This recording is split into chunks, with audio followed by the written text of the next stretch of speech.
طرف سے آ رہا تھا کہ آواز نہیں آ رہی. کیا اب صحیح ہے؟ میں اپنا جاری رکھوں آیات کا مطالعہ.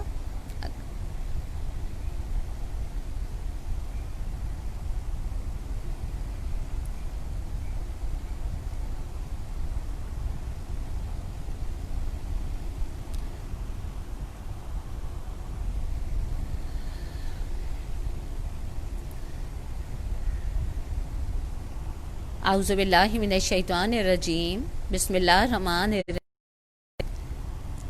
کلاس کے دوران میں ہماری آیتوں کے مطالعے کے درمیان میں تھوڑا سا انٹرپشن ہو رہا تھا.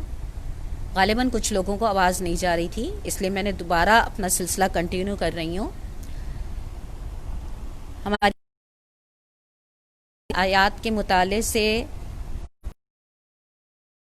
کہ وہ قوم جس نے رب کے احسانات کی احسان فراموشی کری تھی اور بچھڑے کو معبود بنا لیا تھا، تو حضرت موسیٰ علیہ السلام جن کو اللہ تعالیٰ نے پہاڑ پہ بلایا تھا نظام زندگی دینے کے لیے اس قوم کے لیے جو اب آزاد ہو چکی تھی، تو حضرت موسیٰ علیہ السلام جب واپس آئے اور انہوں نے اپنی قوم کو اللہ کی یہ نافرمانی کرتے دیکھا تو اپنی قوم کو سرزنش کری نا.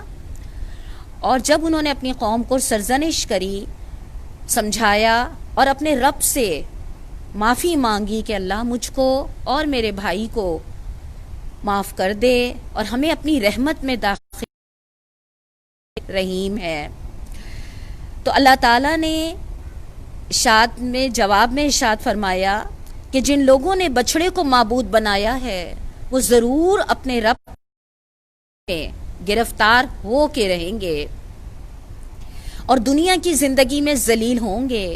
جھوٹ گڑنے والوں کو ہم ایسی ہی سزا دیتے ہیں، اور جو لوگ برے عمل کریں پھر توبہ کریں اور ایمان لے آئیں تو یقیناً اس توبہ اور ایمان کے بعد تیرا رب درگزر اور رحم فرمانے والا ہے. آپ کے ذہن میں ہوگا، میں نے پچھلی دفعہ بھی یہ بات آپ کے سامنے رکھی تھی کہ اللہ کے نبی صلی اللہ علیہ وسلم کا ارشاد کہ ہر امت کا ایک بچڑا ہوتا ہے. سے مراد محبت پہ حاوی آ جائے نا.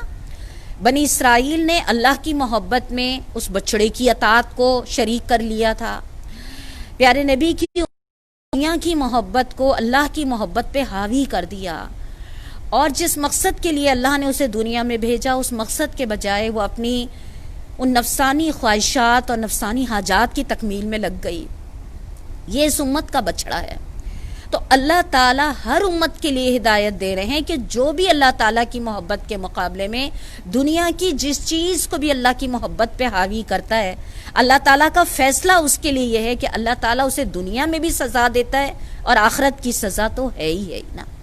لیکن آیت نمبر 153 میں آپ اللہ تعالیٰ کی اس محبت کو محسوس کرتی ہیں کہ اگر آیت نمبر 152 میں اللہ تعالیٰ نے ان لوگوں کے لیے جو خود سری کرتے ہیں، نافرمانی کرتے ہیں، اللہ تعالیٰ کی محبت کا حق ادا نہیں کرتے، تو ان کے لیے کی خبر دی ہے وَذِلَّةٌ فِي الْحَيَاةِ الدُّنْيَا. تو آیت نمبر 153 میں اللہ تعالیٰ نے ان لوگوں کے لیے توبہ کی خوشخبری بھی دی ہے نا. وَالَّذِينَ عَمِلُوا السَّيِّئَاتِ ثُمَّ تَابُوا مِن بَعْدِهَا، کہ جو لوگ اپنی غلطی کو مان لیں گے، محسوس کر لیں گے، اصلاح کر لیں گے.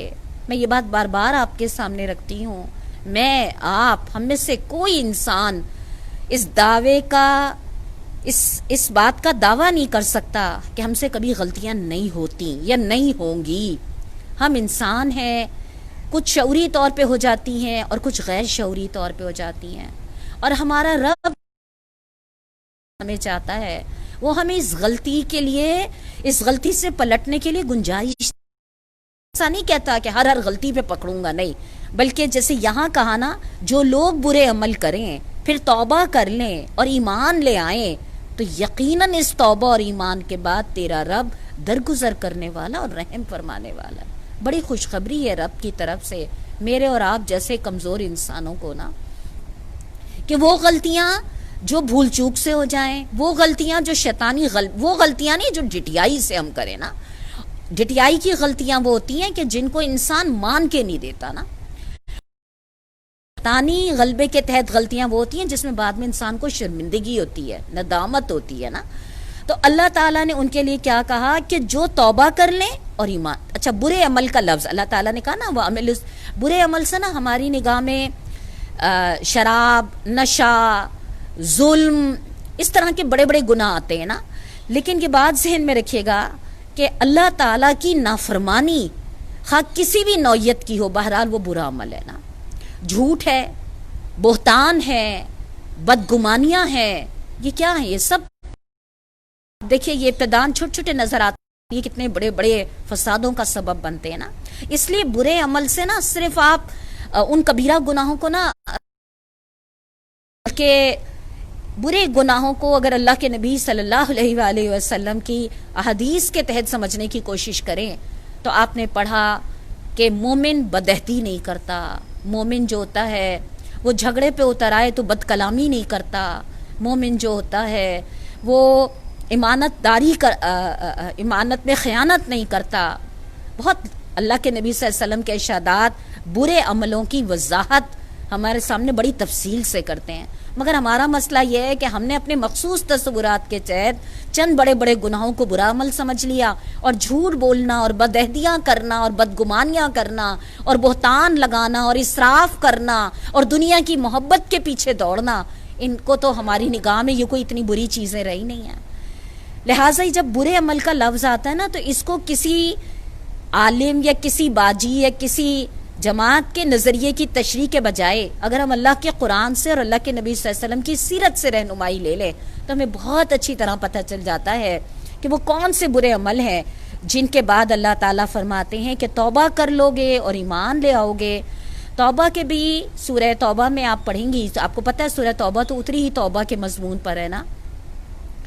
وہاں مولانا نے بڑی اچھی بات لکھی ہے کہ توبہ جو ہے نا تا وا باؤ 3 الفاظ کا مجموعہ نہیں ہے، بلکہ توبہ جو ہے وہ دراصل 3 کیفیات کا مجموعہ ہے.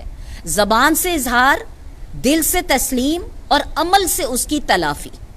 یعنی میں نے اپنی زبان سے بھی اپنے اللہ سے معافی مانگی کہ اللہ تعالیٰ میں اپنی غلطی پہ شرمسار ہوں، پھر میں اپنے دل میں بھی اس پہ شرمندہ ہوں، اور پھر میں اپنے آئندہ عمل سے یہ ثبوت دے رہی ہوں کہ میں اپنی پچھلی غلطیوں پہ شرمندہ ہوں. یہ 3 رویے جب ملتے ہیں تو تب دراصل توبہ جو ہے وہ عملی طور پہ اللہ تعالیٰ کے ہاں، پوری سورہ توبہ آپ اٹھا کے دیکھ لیجئے، آپ کو بہت اچھی رہنمائی ملے گی کہ اللہ تعالیٰ کے نزدیک توبہ جو ہے وہ دراصل کس رویے کا نام ہے. 100 دفعہ یا 1000 دفعہ استغفار کی تسبیح پڑھ لینا یہ صرف زبان کا اقرار ہے. ابھی 2 کیفیتیں باقی ہیں. کیا واقعی مجھے دل میں بھی اس کی ندامت اور شرمندگی ہے؟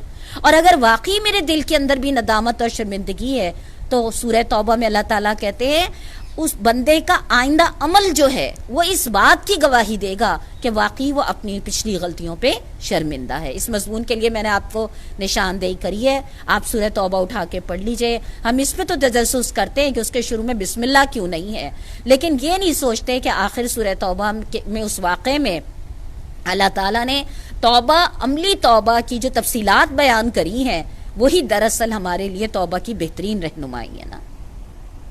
پھر جب موسیٰ علیہ السلام کا غصہ ٹھنڈا ہوا تو اس نے وہ تختیاں اٹھا لیں جن کی تحریر میں ہدایت اور رحمت تھی ان لوگوں کے لیے جو اپنے رب سے ڈرتے ہیں. آیت نمبر 154 کا جو یہ ترجمہ آپ اٹھا کر دیکھیے جو میں نے آپ کے سامنے پڑھا، اللہ تعالیٰ کے احکام میں ہدایت ہوتی ہے اور رحمت ہوتی ہے. یعنی حضرت موسیٰ کو جو تختیاں ملی اس میں زندگی گزارنے کی ہدایات تھی، نظام زندگی تھا، آپ کہہ لیجئے کہ آئین تھا اس قوم کے لیے نظام زندگی کو آرگنائز کرنے کا نا. اسی طرح یہ جو قرآن میرے اور آپ کے ہاتھوں میں ہے جس کے ایک ایک لفظ پہ 10 نیکیوں کا ثواب ہے، اس کے بارے میں بھی قرآن میں آپ جگہ جگہ پڑھتے ہیں تو آپ کو اللہ تعالیٰ کی طرف سے یہ رہنمائی ملتی ہے کہ ہدن و رحمتن، یہ قرآن جو ہے یہ ہدایت ہے اور رحمت. ہدایت کس بات کی ہے؟ زندگی کے ہر مرحلے کی ہدایت ہے، اور جب اس ہدایت کو فالو کر لیا جائے گا تو پھر یہ رحمت بن جائے گی. مگر کن کے لیے؟ جملہ اللہ تعالیٰ اس کے بعد یہ نہیں کہتے للمومنین، بلکہ کیا کہتے ہیں؟ ہم لربہم یرہبون. یہ ہدایتیں جو مان لیتے ہیں رحمت برستی ہے. اور یہ کون لوگ ہوتے ہیں؟ جو اپنے رب سے ڈرتے ہیں. جو رب سے ڈرتے ہیں ان کے اندر انسانیت ہوتی ہے. جو رب سے ڈرتے ہیں ان کے اندر آدمیت ہوتی ہے. جو رب سے ڈرتے ہیں دراصل اللہ تعالیٰ کی ہدایات انہی کے لیے رحمت ہے. نہیں تو مسلمانوں میں بھی تو کتنی کثرت سے ایسے لوگ موجود ہیں جو ان ہدایات کی صبح شام تلاوت کرتے ہیں, سینے میں اتار لیتے ہیں, لیکن ان ہدایات کو اپنی مرضی سے فالو کرتے ہیں. نتیجہ کیا ہے؟ دنیا میں بھی امت مسلمہ ذلیل اور خوار ہے, اور آخرت کا انجام تو علامہ اقبال اپنی کتاب شکوہ جواب شکوہ میں بڑی تفصیل سے بیان کرتے ہیں نا. اس کا مطلب کیا ہے کہ یہ آیات قرآن کی یا حضرت موسیٰ کو ملنے والی تختیاں ہوں, یہ ساری ہدایات میں دراصل رحمت ہے. رحمت معنی جب ہم فالو کریں گے, جب ہم اس کے حوالے اپنے آپ کو کریں گے تو انشاءاللہ رب کی رحمت. مجھے اس میں یہاں اتنی پیاری ایک چھوٹی سی بات کہنے کو چھوٹی سی ہے لیکن مجھے اتنی پیاری لگتی ہے کہ آپ یہ دیکھیں, ہم آیت الکرسی پڑھتے ہیں, ہے نا. آیت الکرسی الفاظ ہی ہے نا, اللہ تعالیٰ کی صفات ہے نا. جب ہم اللہ تعالیٰ کی صفات کو دل کے ساتھ پڑھ رہے ہوتے ہیں, فرشتے اپنی حفاظت میں ہمیں لے لیتے ہیں نا. ہمارا یہ یقین ہے, اعتقاد ہے نا. تو آپ ذرا یہ سوچئے کہ جب اللہ تعالیٰ کی جو صفات ہیں ان کو پڑھ لینے سے ہم اللہ کی حفاظت میں آ جاتے ہیں, اللہ کی رحمت میں آ جاتے ہیں, تو جب ہم اللہ تعالیٰ کے احکامات کو فالو کر لیں گے تو انشاءاللہ اللہ تعالیٰ کی رحمت میں نہیں آئیں گے, ضرور آئیں گے. لیکن شرط کیا ہے؟ اب دیکھیں, ہم سب اللہ تعالیٰ سے یہ دعا مانگتے ہیں کہ اللہ تعالیٰ ہمیں اپنی رحمت عطا کر دے, اللہ تعالیٰ ہمیں اپنی عافیت عطا کر دے. رحمت اور عافیت حاصل کرنے کا نسخہ قرآن میں جگہ جگہ بکھرا پڑا ہوا ہے, جگہ جگہ بار بار یہ ہدایت ہے. اللہ کو پتہ ہے اس کے بندے سب سے زیادہ جس چیز کے بھکاری ہیں وہ اس کی رحمت ہے, اور اسی لیے وہ قرآن میں بار بار یہ بات بتاتا ہے کہ لوگوں کے لیے. وہ یہ نہیں کہتا میری رحمت صرف مسلمانوں کے لیے, وہ یہ نہیں کہتا میری رحمت صرف قرآن پڑھنے والوں کے لیے, وہ یہ نہیں کہتا میری رحمت صرف نبیوں کے لیے یا ان کے جو صحابی تھے ان کے لیے ہے. وہ یہ قرآن بار بار کہتا ہے کہ جو میری ہدایات کی پیروی کریں گے, خواہ وہ کسی زمانے کے لوگ ہوں, کسی نسل کے لوگ ہوں, کسی قابلیت کے لوگ ہوں, کسی زبان بولنے والے لوگ ہوں, کسی رنگ کے لوگ ہیں, لیکن ان کی ایک صرف صفت جو اللہ کو مطلوب ہے اپنی رحمت نوازنے کے لیے, وہ یہ کہ وہ اللہ تعالیٰ سے ڈرتے ہوں گے. اللہ سے ڈر کر صرف اپنی نمازیں درست نہیں کرتے ہوں گے, اپنے معاملات بھی درست کرتے ہوں گے. اللہ سے ڈر کر اپنی خواہشات کو بھی ضابطہ الہی کے پابند بناتے ہوں گے. دراصل اللہ تعالیٰ کی رحمت اور عافیت انہی لوگوں کے لیے ہے کہ میں اور آپ بھی اپنے آپ کو اس عافیت کی چھاؤں میں دینے میں کامیاب ہو جائیں, اور ہمارا یہ مطالعہ دراصل ہمیں اس عافیت کی چھاؤں ہی عطا کرنے کا سبب بن جائے, نہ کہ صرف علم بڑھا. اور اس نے اپنی قوم کے 70 آدمیوں کو منتخب تاکہ وہ اس کے ساتھ ہمارے مقرر کیے ہوئے وقت پر حاضر ہوں. یہ تلبی مولانا نے اس کی تشریح میں جو اس کی وضاحت لکھی ہے, یہ تلبی یعنی جو پہاڑ پہ حضرت موسیٰ علیہ السلام اور ان کے ساتھ 70 آدمیوں کو اللہ تعالیٰ نے بلایا تھا, اس کی غرض کیا تھی؟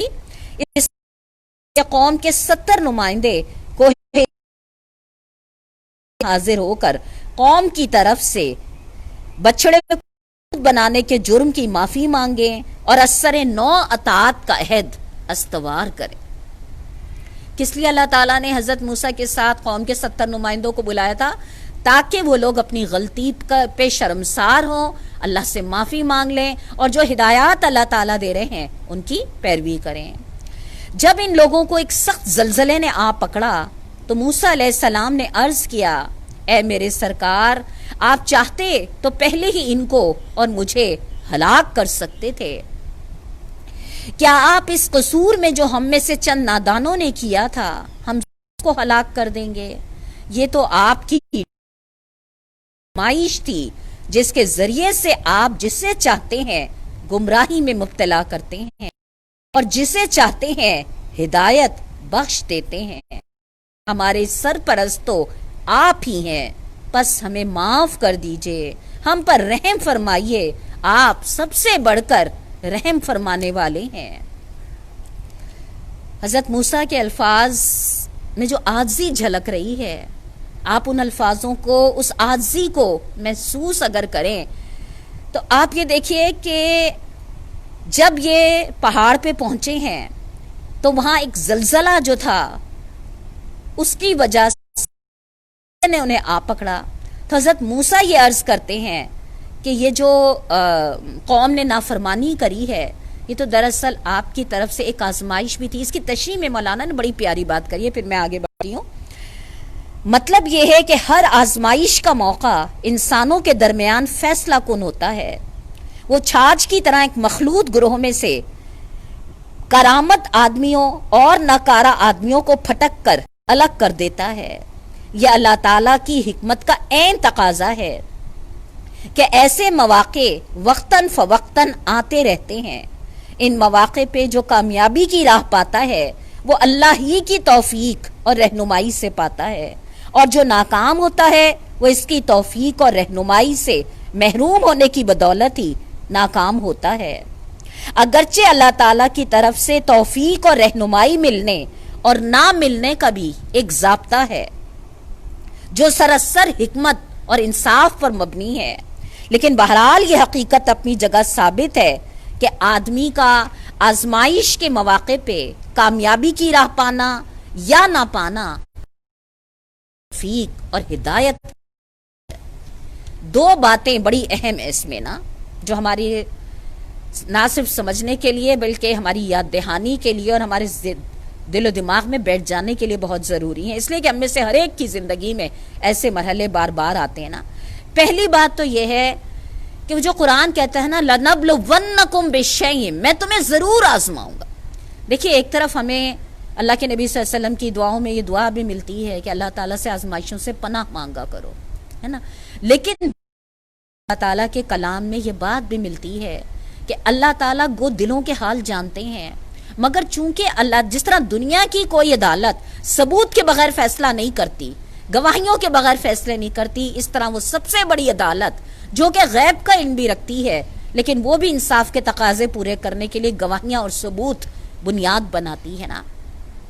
تو اللہ رب العزت کھرے کو کھوٹے سے الگ کرنے کے لیے، یعنی کون ایمان کے دعوے میں سچا ہے. آپ میں سے جو لوگ الحمدللہ قرآن کے مطالعے سے جڑے ہوئے ہیں آپ کو اچھی طرح ذہن میں یہ بات ہوگی کہ سورہ بقرہ سے لے کے تقریباً تمام آیتوں میں آپ کو یہ تسلسل ملے گا کہ اللہ تعالیٰ مومنین کی دو اقسام بیان کرتے ہیں. ایک وہ ہوتے ہیں جو ایمان لے آتے ہیں اور سہولت کے تحت چلتے بھی ہیں لیکن جہاں مشقت ہوتی ہے وہاں رک جاتے ہیں، اور ایک وہ آپ کو یاد ہوگا نا سورہ بقرہ میں جو ہم نے پڑھا تھا، جب ذرا روشنی ہوئی تو کچھ دیر چل لیے اور جب اندھیرا ہوا تو کھڑے کے کھڑے رہ گئے. اللہ چاہتا تو ان کی سماعت اور بصارت بالکل ہی سلب کر لیتا. یہ وہ قسم کے مومن ہیں جو سہولتوں میں تو ایمان کے راستے پہ بڑھتے ہیں مگر جہاں مشقتیں یا نقصانات دنیاوی اٹھانے پڑ جائیں وہاں پہ وہ اپنے آپ کو اپنا پہلو بچا لیتے ہیں. اور ایک مومن وہ ہیں جو ہر حال میں ایمان کے راستے میں استقامت دکھاتے ہیں، بھلے اس میں ان کی جان، ان کا مال، ہر چیز چلی جائے. تو یہ جو ان دونوں مومنوں میں سے اللہ کو جو مطلوب ہے وہ دوسری قسم کے مومن ہے جو ہر حال میں ایمان کے تقاضے پوری کریں. اس بات کو جاننے کے لیے کہ کون سچا مومن ہے، ابن الوقت مومن ہے، اللہ زندگی میں آزمائشیں لاتے ہیں نا. اچھا اللہ کا شکر ادا کرے ہماری زندگیوں میں تو ایسے کرے اللہ نہ آگے ڈالے ہمیں گھر چھوڑنے پڑے، وطن چھوڑنے پڑے، خدا نہ کرے، یا اور کوئی ایسی قربانی ہو جو ہم آج لوگوں کو دیکھ رہے ہیں کہ حق کے راستے پہ چلنے پہ ان کو پھانسیاں سنائی جا رہی ہیں نا، اور ان کے حق میں آواز اٹھانے والی اتنی بڑی امت مسلمہ خاموش بیٹھی ہوئی ہے. ابھی تو یہی چھوٹی چھوٹی آزمائشیں کہ ہم اللہ کے راستے پہ چلنا چاہتے ہیں اور ہماری دنیاوی مصروفیات ہمیں نکلنے نہیں دیتی. ابھی تو یہی چھوٹی چھوٹی آزمائشیں کہ ہم خواہشوں پہ بند باندھنا چاہتے ہیں مگر خواہشیں ہیں کہ قابو میں نہیں آتی. ابھی تو یہی چھوٹی چھوٹی آزمائشیں کہ جن محبتوں کے رشتوں میں ہم رہ رہے ہیں ان کی محبتیں اللہ کی نہیں ہیں. لیکن یہ بات ذہن میں رکھیے گا، پہلی بات تو ہمیں یہاں سمجھائی گئی ہے کہ آزمائش کے بغیر، امتحان کے بغیر، جیسے ہم کہتے ہیں نا کہ نتیجہ تو امتحان کے بعد ہی ملتا ہے، لہٰذا اللہ کی طرف سے جو آزمائش ہوتی ہے وہ دراصل ایک امتحان ہوتی ہے نا. مگر یہ بات ذہن میں رکھیے گا، اللہ تعالیٰ جب قرآن میں کہتے ہیں نا لا یکلف اللہ نفسا الا وسعہا، اگر مجھے اور آپ کو اپنے رب کی محبت پر یقین ہے تو یہ یقین رکھیے کہ میرا رب مجھ پہ میرے سے اتنا ہی امتحان لے گا جتنی میری استطاعت. اپنی استطاعت مقرر کرنے والی میں خود نہیں ہوں، میرا رب میری استطاعت بہترین جانتا. ہاں البتہ یہ بات ذہن میں رکھیے گا کہ رب امتحان آسان اس کے لیے کر دیتا ہے جس کے دل میں اور جس کی کوششوں میں رب یہ جانچ لیتا ہے کہ ہاں واقعی یہ میرا ہونا چاہتا ہے، اور جس کی نیتوں میں اور جس کے عمل میں رب العزت یہ دیکھ لیتا ہے کہ اس کے اندر کھوٹ ہے، یہ ابن الوقت ہے، اس کے اندر منافقت ہے، پھر اللہ رب العزت اس آزمائش میں اس کو ناکام کر دیتا ہے. یہاں یہ بات ذہن میں رکھیے گا، کوئی بندہ کسی بندے کی جانچ میں 100% کریکٹ نہیں ہو سکتا، درست نہیں ہو سکتا، لیکن رحمان جو اپنے بندوں کی جانچ کرتے ہیں اس میں 1% بھی غلطی کا شائبہ تک نہیں. فرق ہے بندوں کی جانچ میں اور بندوں کے خالق کی جانچ میں. تو یہاں پہ انہوں نے بتائی کہ آزمائش میں کامیاب ہونا اور ناکام ہونا، جو بھی میں نے آپ سے کہا نا کہ یہ اللہ تعالیٰ کی توفیق پر منحصر ہے، لیکن یہ بات ذہن میں رکھیے گا جو بھی میں نے آپ سے کہی تھی کہ اللہ یہ توفیق اسی کو دیتا ہے جس کو اللہ تعالیٰ جان لیتا ہے کہ ہاں میرا یہ بندہ میرے راستے میں استقامت دکھانے کے لیے اور میری محبت کے راستے میں اپنی ہر محبت کو قربان کرنے کے لیے تیار ہے. گو کمزوریاں بھی ہیں، گو غلطیاں بھی ہیں، گو کسی وقت جذبات کی شدت میں کوتاہی بھی ہو جاتی ہے، لیکن بحیثیت مجموعی میرا بندہ واقعی میرے راستے میں مخلص ہے. جب اللہ تعالیٰ اس کی یہ کیفیت بھانپ لیتا ہے آزمائش سے اس کو کامیاب کر کے گزار دیتے. یہ بڑا اہم اللہ تعالیٰ کی طرف سے ہے، اس کو بار بار سنیے گا اور پھر سوچئے گا اور پھر اپنی زندگیوں میں اس حوالے سے بہتری لانے کی میں بھی اور آپ بھی کوشش کریں نا.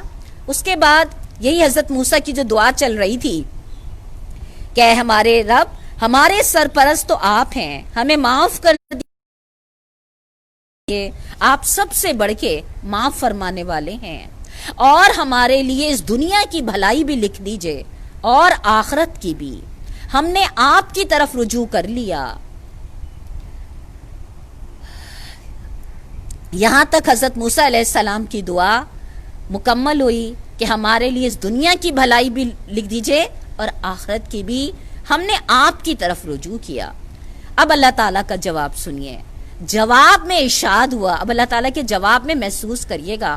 میں آپ لوگوں کو نا بار بار اس لیے محسوس کرانے کی طرف متوجہ کرتی ہوں کہ دیکھیے الفاظ تو ہم سنی لیتے ہیں نا، آج کل تو ویسے الیکٹرانک اور پرنٹ میدان میں جو ہم جا رہے ہیں، ہم الفاظوں کی دنیا سے ظاہر چیز تو دیکھ لیتے ہیں، لیکن الفاظوں کے پیچھے جو کیفیات ہوتی ہیں نا اس کا معاملہ دل سے ہوتا ہے.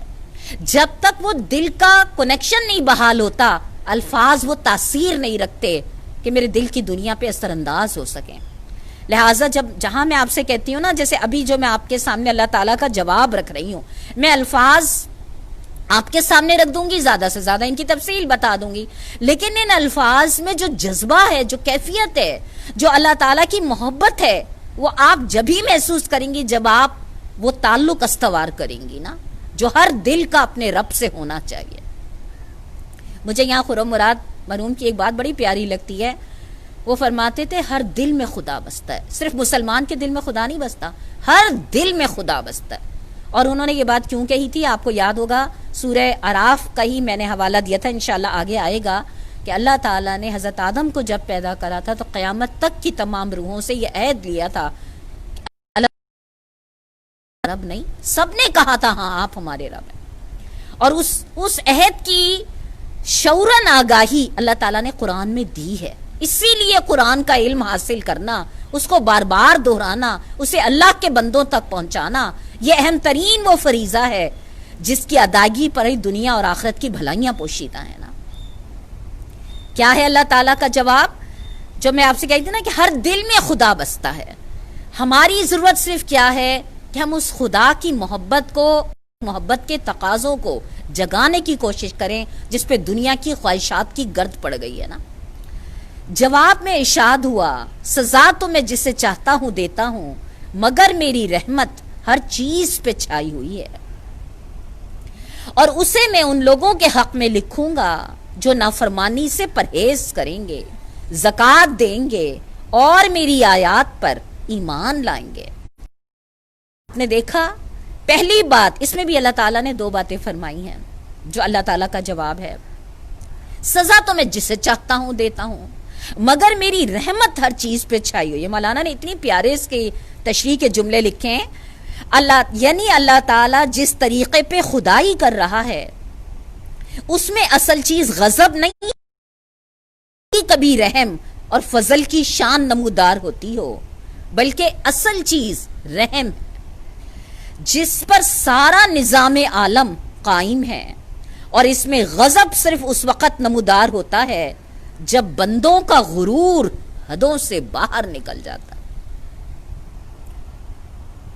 ان جملوں کو دوبارہ سنیے گا، اللہ تعالیٰ کا پورا رحمت پر قائم ہے۔ سورہ رحمان ذہن میں لے کر آئیے، اللہ تعالیٰ نے الرحمن کہہ کے اپنی رحمت کے جو عظیم ترین مظاہر گنوائے ہیں، علم القرآن، اس سے بڑھ کر اور رحمت کیا ہو سکتی ہے؟ پھر خلق الانسان، اس کی رحمت کا بہترین ثبوت یہ انسان ہے جس کو اس نے بہترین صلاحیت بیان کرنے کی عطا کری نا۔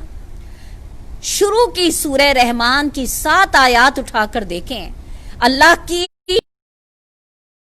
نظام جس میں میرا اور آپ کا وجود سانس لے رہا ہے، یہ اللہ کی رحمت کی بنیاد پر ہی تو قائم ہے۔ غضب تو اس میں صرف اس وقت آتا ہے جب بندے اپنی سرکشی میں اور اپنے غرور میں اور اپنے تکبر میں ان حدوں کو پامال کر دیتے ہیں۔ انا ربکم الاعلی، میں ہوں اور میرا حکم چلے گا، یہ دراصل میری مرضی، یہ وہ غرور ہے جو اللہ کے غضب کو جوش میں لانے کا سبب بنتا ہے۔ دوسری بات اللہ تعالیٰ نے کیا کہی کہ یہ جو میری رحمت ہر چیز پہ چھائی ہوئی ہے، میں اس کی اگر تفصیل میں جاؤں نا، رحمت کا موضوع آپ لوگ اس میں آپ لوگ سن لیجئے گا۔ رمضان میں ہم لوگوں نے، رمضان کا پہلا عشرہ رحمت کا عشرہ تھا، اور اس رحمت کے موضوع کا اپنی استطاعت کے مطابق ہم نے بھرپور کوشش کری تھی کہ ہم قرآن کے مختلف مقامات سے ان مضامین پڑھ سکیں جو اللہ کی رحمت کو محسوس کرا رہی تھیں۔ تو آپ لوگ اگر رمضان کے پہلے عشرے کا پروگرام نکال لیں تو وہاں اس رحمت کی وسعت کا آپ کو اندازہ ہو جائے گا نا۔ آگے اللہ تعالیٰ کیا کہتے ہیں؟ 3 اللہ تعالیٰ نے بتائی ہیں، یہ رحمت میں ان لوگوں کے حق میں لکھوں گا جو نافرمانی سے پرہیز کریں گے۔ اب آپ غور کریے گا، اللہ تعالیٰ نے یہ نہیں کہا کہ یہ رحمت میں ان لوگوں کے حق میں دوں گا جو نیکیاں کریں گے، نہیں، یہ نہیں کہا، بلکہ کیا کہا؟ نافرمانی سے پرہیز کریں گے۔ کیوں کہا؟ اس لیے کہ نیکیاں تو ہم سب کر لیتے ہیں، لیکن جو اس کے ساتھ نافرمانیاں اور خودسریاں کر رہے ہوتے ہیں نا، اس کے لیے الاؤنسز لے لیتے ہیں۔ اللہ بڑا غفور الرحیم ہے، یعنی ہم دونوں کو نا ساتھ لے کے چل رہے ہوتے ہیں۔ نیکیاں اپنی جگہ کر رہے ہوتے ہیں اور اپنی جانب سے یہ فارمولا سیٹ کر لیتے ہیں کہ یہ میری نیکیاں جو ہے نا، یہ میری نافرمانیوں کو جو ہے کور اپ کر لیں گے نا۔ لیکن اللہ تعالیٰ نے یہاں پر اپنی رحمت جو دینے کا نسخہ بتایا ہے، اس میں پہلا جملہ جو میں نے آپ کو بتایا، فَسَأَكْتُبُهَا لِلَّذِينَ يَتَّقُونَ، یہ میری رحمت جو ہے یہ ان لوگوں کو ملے گی جو میری نافرمانی سے پرہیز کریں گے، یعنی کہا میری نافرمانی نہیں کریں گے۔ اللہ کو پتہ ہے انسان کمزور ہے، ہو جاتی ہے، لیکن اپنی دانست میں شعوری طور پہ پوری کوشش کریں گے کہ جو ہو جائیں ان کا مداوع کریں، اور حتی الامکان اپنے آپ کو بچانے کی کوشش کریں نا۔ دوسرا کیا ہے؟ زکوٰۃ دیں گے۔ تیسرا کیا ہے؟ میری آیات پر ایمان لائیں گے۔ زکوٰۃ کی میں یہ وضاحت کر دوں، یہ جو رمضان میں نے پروگرام ریکارڈ کرائے تھے نا، اس میں ایک موضوع زکوٰۃ کا بھی تھا، وہاں سے اس کی تفصیل اگر آپ سمجھنا چاہیں، میں آپ کو صرف ہنٹس دیتے ہوئے جا رہی ہوں کہ آپ یہ دیکھیے گا کہ زکوٰۃ جو ہے نا، یہ زکا سے نکلا ہے، زکا مانے پاک کرنا۔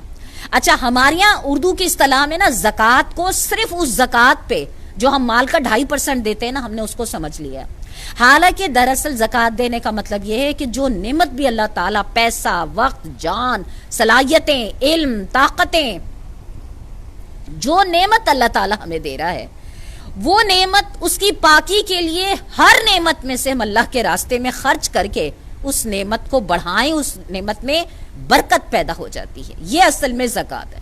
مگر ہم نے اردو میں زکوٰۃ کا مفہوم بھی اتنا لمٹ کر لیا ہے کہ بس وہ 2.5% ادا کر کے سمجھ لیتے ہیں کہ ہم نے زکوٰۃ. وسیع لفظ ہے عربی کا نا.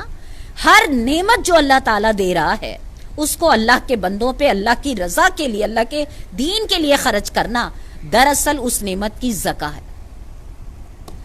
اور میری آیات پر ایمان لائیں گے، یعنی ان دونوں کاموں کے ساتھ کیا ہوگا کہ میرے ہر حکم کے آگے سرنڈر کر دیں گے. پہلا کہا نافرمانی سے پرہیز کریں گے، دوسرا کہا انفاق یعنی جو نعمتیں اللہ دے رہا ہے اللہ کے بندوں کے لیے خرچ کریں گے دین کے لیے، اور تیسرا کیا کہا کہ میری آیات پر جو کر رہا ہوں کہہ رہا ہوں وہ کرنے کے لیے تیار ہوں گے. اللہ تعالیٰ کے اس جواب کے بعد آیت نمبر 157، یہ جو آیت ہے 157 یہ بڑی زبردست اس لحاظ سے آیت ہے کہ آگے ربیع الاول کا مہینہ آ رہا ہے اور ہم دیکھیں گے کہ اس میں عشق رسول کے عنوان سے مختلف عنوانات ہمارے سامنے محبت کے حوالے سے آتے ہیں نا. بعثت رسول کا مقصد کیا تھا وہ ان آیتوں میں اللہ تعالیٰ نے بڑا کھول کے واضح ترجمہ رکھ رہی ہوں. بس آج یہ رحمت ان لوگوں کا حصہ ہے جو نبی امی صلی اللہ علیہ وآلہ وسلم کی پیروی اختیار کریں، جس کا ذکر انہیں اپنے ہاں توریت اور انجیل میں لکھا ہوا ملتا ہے. وہ انہیں نیکی کا حکم دیتا ہے، بدی سے روکتا ہے، ان کے لیے پاک چیزیں حلال اور ناپاک چیزیں حرام کرتا ہے، اور ان پر سے وہ بوجھ اتارتا ہے جو ان پہ لدے ہوئے تھے، اور وہ بندشیں کھولتا ہے جن میں وہ جکڑے ہوئے تھے. یہ پوری آیت نمبر 157 نبی کی بعثت کا مقصد سمجھا رہی ہے نا. اس میں اس کی تشریح میں مولانا نے جو اس کی تفصیل لکھی نا بڑی اچھی ہے. میں اسی الفاظ میں آپ کے آگے رکھتی ہوں. حضرت موسیٰ علیہ السلام کی دعا کا جواب اوپر کے فقرے میں ختم ہو گیا تھا. اس کے بعد اب موقع کی مناسبت سے فوراً بنی اسرائیل کو محمد صلی اللہ علیہ وآلہ وسلم کی اتباع کی دعوت دی گئی ہے. اتباع کہتے ہیں پیروی کرنا، فالو کرنا نا. تقریر کا مقصد یہ ہے کہ تم پر اللہ کی رحمت نازل ہونے کے لیے جو شرائط موسیٰ علیہ السلام کے زمانے میں آج تک قائم ہے، اور دراصل یہ انہی شرائط کا تقاضا ہے. مان لاؤ تم سے کہا گیا تھا کہ اللہ کی رحمت ان لوگوں کا حصہ ہے جو نافرمانی سے پرہیز کریں. تو آج سب سے بڑی بنیادی نافرمانی یہ ہے کہ جس پیغمبر کو اللہ تعالی اس کی رہنمائی تسلیم کرنے سے انکار کیا جائے. لہٰذا جب تک اس نافرمانی سے پرہیز نہ کرو گے تقویٰ کی جڑ قائم ہی نہیں ہوگی. خواہ جزیات اور فروعات میں تم کتنا ہی تقویٰ بگاڑتے رہو. تم سے کہا گیا تھا کہ رحمت الہی سے حصہ پانے کے لیے زکوٰۃ بھی ایک شرط ہے. تو آج کسی انفاق مال پر اس وقت تک زکوٰۃ کی تعریف جب تک اللہ کے دین کی جدوجہد میں حصہ نہ ڈالا جائے جو اس پیغمبر کی قیادت میں ہو رہی ہے. لہٰذا جب تک اللہ کے دین کو قائم کرنے کے لیے اپنے مال صرف نہیں کرو گے زکوٰۃ کی بنیاد ہی استوار نہ ہوگی. تم کتنی ہی خیرات اور نذر و نیاز کرتے رہو، خواہ تم کتنی ہی خیرات اور نذر و نیاز کرتے رہو. تم سے کہا گیا تھا کہ اللہ نے اپنی رحمت صرف ان لوگوں کے لیے لکھی ہے جو اللہ کی آیات پر ایمان لائیں. تو آج جو آیات ان پیغمبر ہیں ان کا انکار کر کے تم کسی طرح بھی آیات الہی کے ماننے والے قرار نہیں پا سکتے. لہٰذا جب تک ان پر ایمان نہ لاؤ گے یہ آخری شرط بھی پوری نہیں ہوگی، خواہ توریت پر ایمان رکھنے کا تم کتنا ہی دعویٰ کرتے رہو. یہ ساری تشریح جو میں آپ کے سامنے پڑھ رہی ہوں آپ سوچ رہی ہوں گی یہ تو اس وقت کے اہل کتاب کے بارے میں ہے. آج ہمارا آپ کا اہل کتاب سے کون سا مکالمہ ہو رہا ہے نا. اصل میں تو یہ ہماری کوتاہی ہے. اللہ نے تو یہ کتاب قرآن ہمیں دیا تھا کہ قرآن لے کے اٹھو. اللہ تعالیٰ نے کلام میں فرمایا ہے اس قرآن کو لے کر اٹھو اور لوگوں سے جہاد کرو. یہ قرآن صرف مسلمانوں کے لیے تو نہیں آیا نا. اہل کتاب جو اس سے پہلے توریت انجیل کے ماننے والے نبی صلی اللہ علیہ وسلم کی امت کی ذمہ داری ہے کہ ان تک بھی یہ کلام پہنچائے اور ان کو یہ بات سمجھائے کہ اگر تم توریت اور انجیل کے ماننے والے ہو تو تمہاری توریت اور انجیل میں بھی اس قرآن کا ذکر ہے. تو مسلمان کی ذمہ داری تو صرف خود مسلمان ہو جانا نہیں ہے، وہ تو اللہ نے ہمیں مسلمان گرانا ہو گئے، ہمارا کیا کمال ہے. لیکن مسلمان کی ذمہ داری جو اس قرآن کے پڑھنے والوں کی ذمہ داری اللہ تعالیٰ نے لگائی ہے، اہل کتاب کو اس قرآن کے ذریعے قرآن کی قبولیت کی دعوت دو، اور جو نئی اللہ کے وجود سے آگاہی رکھتے کافر، ہنود، دہریے، ان تک بھی اللہ ان کے خالق کا پیغام پہنچانا تمہاری ذمہ داری ہے. اب لیکن آج ہم اٹھا کے دیکھیں تو مسلمان اتنی تو شاید اپنی ذمہ داری سمجھ لے کہ نماز کے وقت نماز پڑھ لو، اور جب چھوٹی چھوٹی جزیات اور فروعات کے جو معاملات ہوتے ہیں کئی معاملے، اس میں اپنے تئیں اپنے علم کی حد تک بات کر لو، بہت کر لو تو حج اور عمرہ کر لو.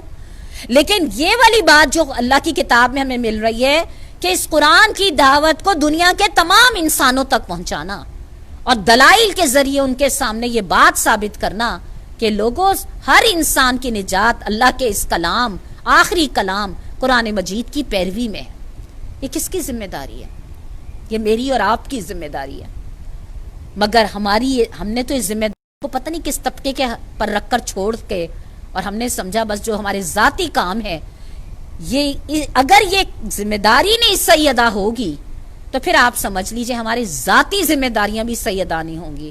وہ جو حدیث قدسی کے الفاظ ہیں نا، ذہن میں لائیے، اے ابن آدم، ایک تیری چاہت ہے، ایک میری چاہت ہے، اور اگر تو اپنے آپ کو نہیں لگائے گا اس میں جو میری چاہت ہے تو میں تجھ کو کھپا دوں گا اس میں جو تیری چاہت ہے، مگر ہوگا وہی جو میری چاہت. یہ الفاظ کیا بتا رہے ہیں؟ اللہ کی چاہت کیا ہے؟ دنیا کے تمام انسان فلاح کے راستے پہ چلیں، کامیابی کے راستے پہ چلیں. صرف مسلمان نہیں، دنیا کے تمام انسان.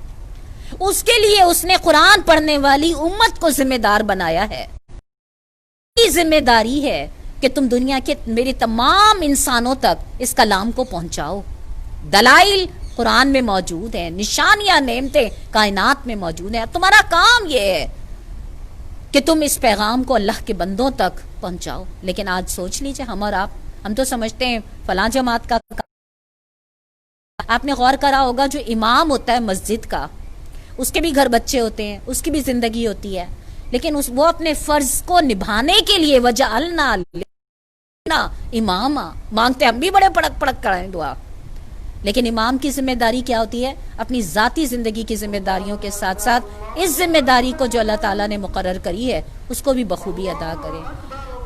اذان ہو جائے بس پھر میں بات اپنی تسلسل سے جاری رکھوں گی.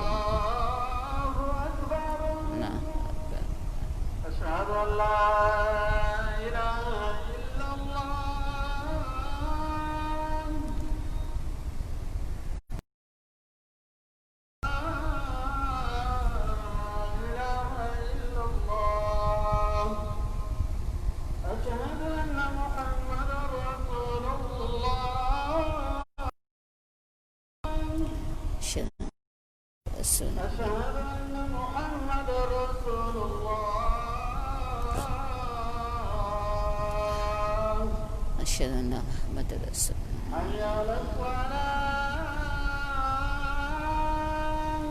لا حول ولا قوة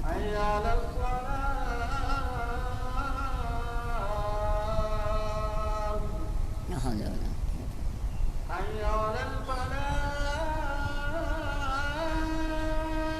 لا حول ولا قوة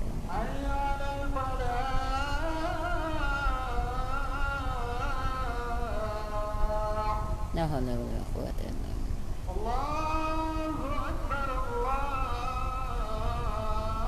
الله أكبر الله أكبر.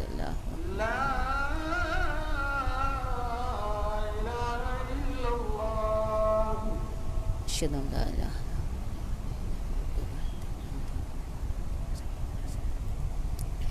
دوسری بات آپ نے غور کرا ہوگا جو میں نے اللہ تعالیٰ کے الفاظ آپ کے سامنے رکھا تھا. اللہ تعالیٰ نے یہاں پہ نبی کے لیے امی کا لفظ استعمال کرا ہے. الذین یتبعون الرسول النبی الامی الذی. مولانا نے اس کے بارے میں بڑی اچھی بات لکھی ہے. یہاں پیارے نبی صلی اللہ علیہ وسلم کے لیے امی کا لفظ بہت معنی خیز استعمال ہوا ہے. بنی اسرائیل اپنے سوا دوسری قوموں کو امی کہتے تھے اور ان کا قومی فخر کسی امی کی پیشوائی تسلیم کرنا تو درکنار، اس پر بھی تیار نہ تھا کہ امیوں کے لیے اپنے برابر انسانی حقوق تسلیم کریں. چنانچہ قرآن میں آتا ہے کہ وہ کہتے تھے لیس علینا فی الامیین سبیل. سورہ آل عمران کی آیت ہے کہ امیوں کے مار کھانے میں ہم پر کوئی پکڑ نہیں ہے. بس اللہ تعالیٰ انہی کی اصطلاح استعمال کر کے فرماتا ہے کہ اب تو اس امی کے ساتھ ہی تمہاری قسمت وابستہ ہے. اس کی پیروی قبول کرو گے تو میری رحمت سے حصہ پاؤ گے، ورنہ وہی جس میں صدیوں سے گرفتار چلے آ رہے ہو. کیا سمجھایا؟ اور یہ بات بھی تھوڑا سا ذہن میں رکھیے گا، اس وقت میں جب قرآن اتر رہا تھا، جو یہودیوں کے اندر اپنا ایک قومی فخر اور تعصب تھا نا، ہم جنت کے لیے پیدا ہوئے ہیں، جیسا کہ آپ نے سورہ بقرہ کی آیات میں پڑھا ہوگا، اور اپنے علاوہ ہر ایک کو جہنمی سمجھتے تھے. اور ان کا کہنا یہ تھا کہ اگر کسی غیر یہودی میں کہیں پڑی ملے تو وہ ہمارے لیے حلال ہے، لیکن اگر کسی یہودی کی کوئی چیز ملے تو ہاں وہ ہمیں اس کو واپس کرنی ہوگی. ان کا قومی تعصب تھا نا. اور یہ تعصب صرف اس وقت نہیں تھا جب قرآن اتر رہا تھا، یہی تعصب آج بھی اس یہودی ذہنیت میں 1400 سال ہو گئے نسل منتقل ہوا ہے. لہٰذا اسی لیے آج بھی اسی قوم کا یہی نظریہ ہے اور یہی تعصب ہے کہ یہ قوم دنیا پہ حاکمیت کے لیے پیدا ہوئی ہے، جو نسلی لحاظ سے اور صفاتی لحاظ سے بہترین قوم ہے. لہٰذا دنیا پہ رول کرنے کا حق جو ہے وہ دراصل اسی قوم کو ہے نا. یہی ذہنیت لے کے آج دنیا پہ جو ورلڈ آرڈر کی صدائیں گھومتی ہیں، اس کے پیچھے یہی ذہنیت، چاہے وہ ورلڈ ایجوکیشن پروگرام ہو، چاہے وہ ورلڈ ویلتھ پروگرام ہو، یا چاہے اور دیگر فورمز ہو مختلف ناموں سے، یہی ذہنیت ہے جو دنیا پہ اپنی سپیرٹی جو ہے، اپنی حاکمیت ہے، بلکہ سب کو اپنے زیر تحت رکھ کر غلام بنانا چاہتی ہے. اس کے بعد جو اللہ تعالیٰ نے آگے، یعنی اس میں اللہ تعالیٰ نے کہا جس کو تم حقیر سمجھ رہے ہو نا، اب تو تمہاری قسمتیں اسی کے ساتھ ہی وابستہ ہیں، اسی نبی کے ساتھ، اس لیے کہ اب تم اس کی پیروی کرو گے تو نجات پاؤ گے. اب تمہارا یہ نسلی تعصب کہ تمہارے کسی کام کا نہیں ہے نا. اس کے بعد اللہ تعالیٰ نے وہ چیزیں، وہ بات واضح کری ہے کہ نبی کی رحمت، نبی کی رحمت ہے. اب آپ مجھے بتائیے، کیا نبی کی بعثت صرف یہودیوں کے لیے رحمت ہے؟ کیا دنیا کے تمام انسان کے لیے نہیں ہے؟ اللہ تعالیٰ فرماتے ہیں انا ارسلناک رحمۃ للعالمین، اے نبی صلی اللہ علیہ وسلم ہم نے تمہیں تمام جہان والوں کے لیے رحمت بنا کر بھیجا. کیا رحمت ہے؟ اب جملے دیکھیے، یامرہم بالمعروف وینہاہم عن المنکر ویحل لہم الطیبات. رحمت دراصل کس چیز میں ہے؟ نیکی کا حکم دیتا ہے، بدی سے روکتا ہے، پاک چیزیں حلال اور ناپاک چیزیں حرام کرتا ہے، اور ان پر سے وہ بوجھ اتارتا ہے اور وہ بندشیں کھولتا ہے جن پہ وہ جکڑے ہوئے تھے. ان آیات میں اگر نبی کی رحمت کو سمجھنا چاہیں تو سب سے پہلی رحمت کیا ہے؟ نیکی کا حکم دینا. دیکھیں یہ نہیں کہا نیکی کی تبلیغ کرتا ہے، نہیں، نیکی اللہ کا حکم ہے، اور یہ حکم چونکہ اللہ بڑا ہے تو نیکی کو اس پوزیشن میں ہونا چاہیے کہ انسان درخواست نہ کرے، بلکہ نیکی بائی آرڈر جو ہے، لوگوں کی نفسیات، لوگوں کی سائیکالوجی ایسی ہو کہ نیکی کو وہ ایک بھیک اور درخواست نہ سمجھیں، بلکہ آرڈر از آرڈر والے مین میں نیکی کو لیا جائے نا. آج نیکی کی یہی حالت ہے، نیکی کرنے والے ڈرتے ہیں اور بدی کرنے والے ڈٹ کے کرتے ہیں. بدی سے روکے، نیکی کے حکم کے ساتھ ساتھ یہ نہیں کہا کہ بس ٹھیک ہے، بس تم نے اچھی اچھی باتیں کہہ دی، جو غلطیاں اور کمزوریاں ہیں اس پہ بات نہ کرو کہ لوگ برا مانتے ہیں. نہیں، نیکی کا حکم دینا، بدی سے روکنا. اگلا کیا ہے؟ پاک چیزیں حلال اور ناپاک چیزیں حرام کرنا. کر سورہ نساء آپ میں سے جن لوگوں نے پڑھی ہے، آپ کے ذہن میں شاید آ جائے، اللہ نے سورہ نساء میں خاندانی معاملات کی درستگی کے احکامات دیے، جس میں وراثت کے، وصیت کے، نکاح کے قوانین بیان کرے. تو یہودی چیخ اٹھے تھے. میں آپ لوگوں کو حوالے اس لیے دیتی ہوں کہ جتنا ظاہر ہے ہمارا مختصر وقت ہے، اس میں اتنا پتہ نہیں ہماری زندگیاں کتنی ہیں کہ ہم جب تک وہاں پہنچیں گے ہم میں سے کون رہے گا کون نہیں رہنے کا. لیکن حوالے دینے کا مقصد ہے کہ اگر آپ کے اندر واقعی قرآن سمجھنے کی وہ تڑپ پیدا ہو چکی ہے تو آپ ان مقامات کو کھولیے اور وہاں سے سمجھیے کہ دراصل اس قوم کا کردار کیا رہا ہے نا. تو یہ جو اللہ تعالیٰ نے کہا نا کہ جو میں بھی آپ کو حوالہ دے رہی تھی کہ پاک چیزیں حلال اور ناپاک چیزیں, اللہ تعالیٰ جب خاندانی اصلاح کے احکام دے رہے تھے تو یہودی چیخ اٹھے تھے کہ یہ کھا بیٹا ہے کہ جو ہمارے یہاں حلال ہے وہ حرام کرے گا اور جو حرام ہے وہ حلال کر کے رہے گا. وہ پورا آپ تفصیل اٹھا کے وہاں پڑھیے, میرے پاس کرنے کا وقت نہیں ہے. لیکن اتنا ضابطہ زندگی ٹیڑھا ہو چکا تھا. گو مذہبی لوگ تھے, آدمی کیا کرتے جیسے آج ہمارا حال ہے کہ گو نماز روزہ قرآن مسجد اذان عمرہ حج سب موجود ہے, کاروبار ہے تو حرام, سود رشوت, معاملات ہیں تو بدعہدیاں خیانتیں حق مارنا گو, لیکن معاملات کے لحاظ سے اور مصروفیات کے لحاظ سے اپنی من مانی ہے. تو جو حالت آج امت مسلمہ کی ہے نا وہی حالت اس وقت یہودیوں کی تھی, جس کو بھیج اللہ کے پیارے نبی کو بھیج کے اللہ تعالیٰ نے اس حالت کی اصلاح پیارے نبی کو بھیجا اور اس کو ہمارے سامنے مثال کے رکھ دیا نا. اور آخری کیا ہے, وہ بوجھ اتارتا ہے جو ان پہ لدے ہوئے تھے اور وہ بندشیں کھولتا ہے جن میں وہ جکڑے ہوئے تھے. اس کی تشریح میں مولانا نے بڑی زبردست بات لکھی ہے. آپ یقین مانیے جن بوجھوں میں یہ یہودیوں نے اس وقت انسانوں کو جکڑ دیا تھا نا, مذہبی لوگوں نے بھی سیم ایسی, یعنی اگر میں آپ سے کہوں کہ 100% وہی کیفیت پیارے نبی صلی اللہ علیہ وسلم کی امت کی بھی ہے, بس بات صرف محسوس کرنے کی اور اصلاح کرنے کی ہے. مولانا نے لکھا ہے یعنی ان کے فقیہوں نے قانونی منہ شگافیوں سے, ان کے روحانی مقتدوں نے اپنے تورع کے مبالغوں سے اور ان کے جاہل عوام نے اپنے توہمات اور خود ساختہ رسومات سے ان کی زندگی کو بوجھوں تلے دبا رکھا تھا اور جن جکڑ بندیوں میں کس رکھا تھا وہ سارے بوجھ اتار کر آزاد کرتا ہے. ہم سمجھتے ہیں کہ اسلام کی پابندیاں اختیار کرنے سے ہم قید میں آ جاتے ہیں, جبکہ ہمیں یہاں یہ بات کی رہنمائی مل رہی ہے کہ اسلام اپنی پناہ میں جو لیتا ہے ہدایات دے کے اس میں رحمت ہے, لیکن وہ مصنوعی پابندیاں جو تمہارے مذہبی لوگوں نے چھوٹی چھوٹی بال کی کھال نکالتے ہیں نا, پھر اس کے بعد جو تمہارے روحانی پیشوا ہوتے ہیں جو عجیب عجیب انداز میں تمہیں صوفی ازم کے پیچھے ایک اور ہی دنیا کی سیر کرا رہے ہوتے ہیں. میں اس کی مکمل نفی نہیں کر رہی, میرے پاس لہٰذا چل رہی ہوتی ہوں اور بات ایک بہت وسیع دائرے میں جا رہی ہوتی ہے, لہٰذا جس وقت میں بات کر رہی ہوا کروں اس وقت آپ یہ بات سوچ لیا کریے کہ شاید اس میں آپ کو کچھ تشنگی لگے, کی قلت کی بنا پہ میں بات کو مختصر کرتی ہوں نا. لیکن آپ کو پھر بھی کوئی سوال کرنا ہو, یعنی اگر میں یہ کہہ رہی ہوں کہ مذہبی طبقوں کی جو یہاں لکھا ہوا ہے, مولانا نے لکھا, میری کیا اوقات ہے, مذہبی طبقے کی قانون معافیاں, تو اس کا مطلب یہ نہیں کہ سارا مذہبی طبقہ گمراہ ہے. اسی طرح روحانی مقتداؤں کا تطورہ, اس کا مطلب یہ نہیں کہ روحانیت کی طرف بلانے والے سب غلط ہیں, نہیں, اس میں جو مبالغے انہوں نے کر رکھے. اور جاہل عوام کے توہمات, سفر کا مہینہ منحوس ہے, فلاں دن منحوس ہے, یہ کتنی توہمات ہے. میرا خیال ہے اگر میں یعنی جو جاہل عوام ہے جن کو کچھ علم نہیں ہے وہ اپنے تصورات پہ جی رہے ہیں ادھر ادھر. جو علم رکھنے والے ہیں وہ اصل علم کے بجائے چھوٹی چھوٹی بحثوں میں قوموں کو الجھا رہے ہیں, فقہی مسلکوں میں لڑا رہے ہیں, بجائے اس کے کہ دین کی روح لوگوں کو سمجھاتے.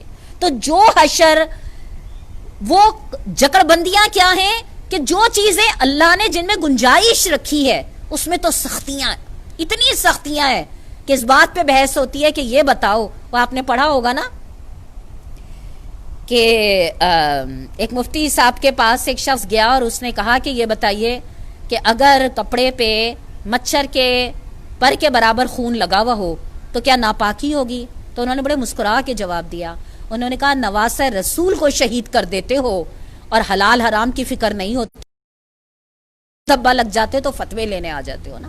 آج آپ اٹھا کر دیکھ لیجئے، چھوٹی چھوٹی فقہی چیزوں پہ اٹھا کر، اچھا یہ بتائیے جائز ہے فقہی معاملات کو، اچھا یہ بتائیے یہ جملہ کہنا جائز ہے، اچھا بتائیے یہ کہنا، ارے لوگ کھلے حرام کاموں میں سود، رشوت، زنا، ریپ، آپ سوچئے کون سا ایسا گناہ ہے جو رب کے غضب کو دعوت دینے والا کھلے عام اس امت میں نہیں ہو رہا؟ بجائے اس کے کہ ان کو ختم کرنے کے لیے آپس میں متحد ہوں اور چھوٹی چھوٹی چیزوں کو پیچھے کر دیں، چھوٹی چھوٹی چیزوں کو آگے بڑھا رہے ہیں اور بڑی بڑی چیزوں کو ہضم کرتے جا رہے ہیں۔ بقول ایک محاورے کے اونٹ نکل جاتے ہیں اور مچھر چھانتے ہیں۔ یہ نبی صلی اللہ علیہ وسلم کی امت کا حال ہے۔ اور شاید آپ میں سے کسی کو تاریخ سے دلچسپی ہو تو آپ نے وہ جملہ پڑھا ہوگا، جب بغداد جل رہا تھا تو مذہبی طبقہ بیٹھا ہوا یہ بحث کر رہا تھا کہ کوا حلال ہے کہ حرام ہے۔ یہ اس امت کی بڑی بدنصیبی ہے، غور کرنے والی بات ہے۔ اللہ کرے کہ ہم جو ہم کہتے ہیں نا اللہم فقہنا فی الدین، اللہ ہمیں اپنے دین کی صحیح سمجھ، اور اگر واقعی ہمیں اللہ نے صحیح سمجھ دے دی ہے تو پھر سوچنے والی بات یہ ہے کہ ہمارے معاشرے میں وہ صحیح سمجھ کیوں نہیں پھیل پا رہی، کیوں ہمارا معاشرہ انہی چھوٹی چھوٹی چیزوں میں جکڑا پڑا ہوا ہے۔ غریب کے پاس چلے جائیے وہ عجیب چیزوں کے بوجھ تلے دبا ہوا ہے، امیر کے پاس چلے جائیے وہ دولتوں کے بوجھ تلے جکڑا ہوا ہے۔ یہ ہماری نفسا نفسی کی اس وقت حالت ہے کہ ہمیں کوئی بھی پرسکون نہیں ملتا، سوائے اس کے کہ ہم شتر مرغ کی طرح زمین کے اندر اپنا سر ڈالیں تو ہم کہیں کہ ہاں سکون۔ تو نبی کی بعثت کا مقصد ان آیتوں میں ہمارے سامنے آ گیا۔ آخری آیت پڑھ رہی ہوں، لہٰذا جو لوگ اس پر ایمان لائیں، کس پر؟ نبی صلی اللہ علیہ وآلہ وسلم پر، ان کی دعوت پر، اس کی حمایت اور نصرت کریں اور اس روشنی کی پیروی اختیار کریں جو اس کے ساتھ نازل کی گئی ہے، وہی فلاح پانے والے ہیں۔